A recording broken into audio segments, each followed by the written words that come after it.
कुरुक्षेत्र का मैदान युद्ध के लिए तैयार था। दोनों सेनाएं आमने सामने खड़ी थीं।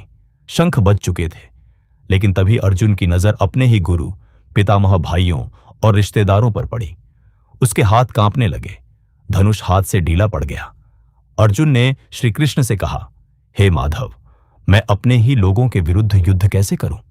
यदि इन्हें मारकर राज्य मिलेगा तो ऐसा राज्य मुझे नहीं चाहिए। मेरा मन भ्रमित हो गया है, मैं हार मानता हूं। श्री कृष्ण मुस्कुराए और शांत स्वर में बोले, अर्जुन, तुम्हारी यह कमजोरी तुम्हें शोभा नहीं देती। यह समय डरने का नहीं, अपने कर्तव्य को पहचानने का है। अर्जुन ने कहा, लेकिन मैं असफल हो गया तो? श्री कृष्ण बोले, मनुष्य का अधिकार केवल कर्म करने पर है, फल पर नहीं। यदि तुम परिणाम के डर से कर्म छोड़ दोगे तो जीवन भर पछताओगे। अपना श्रेष्ठ प्रयास करो, परिणाम मुझे सौंप दो। फिर अर्जुन ने पूछा, लेकिन मेरा मन बहुत चंचल है, ये डर, चिंता और भ्रम से भरा हुआ है, इसे कैसे संभालूं? श्री कृष्ण ने उत्तर दिया, मन सचमुच चंचल है, लेकिन अभ्यास और आत्मसंयम से इसे वश में किया जा सकता है।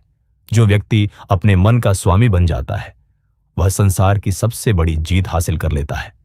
अर्जुन ध्यान से सुन रहा था। श्री कृष्ण आगे बोले, दूसरों से अपनी तुलना मत करो, हर व्यक्ति का मार्ग अलग है। तुम्हारा धर्म है कि तुम अपना कर्तव्य पूरी ईमानदारी से निभाओ। जो स्वयं को पहचान लेता है वही सच्चा विजेता बनता है।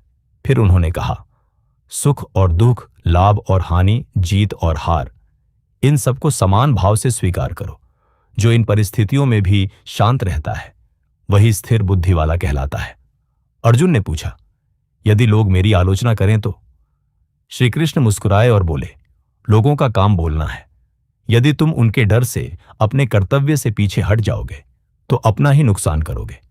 सत्य के मार्ग पर चलने वाला व्यक्ति दूसरों की राय से नहीं, अपने चरित्र से पहचाना जाता है।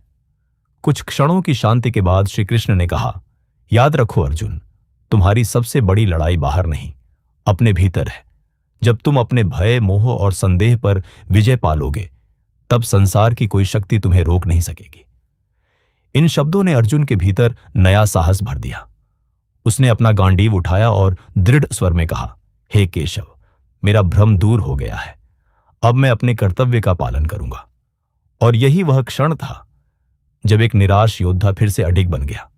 सीख, जीवन में कठिनाइयां आएंगी, लोग रोकेंगे, मन डराएगा, लेकिन यदि हम अपने कर्तव्य पर अडिग रहें, मन को संयमित रखें और परिणाम की चिंता छोड़कर पूरी निष्ठा से कर्म करें, तो सफलता देर से सही लेकिन निश्चित रूप से हमारे कदम चूमेगी।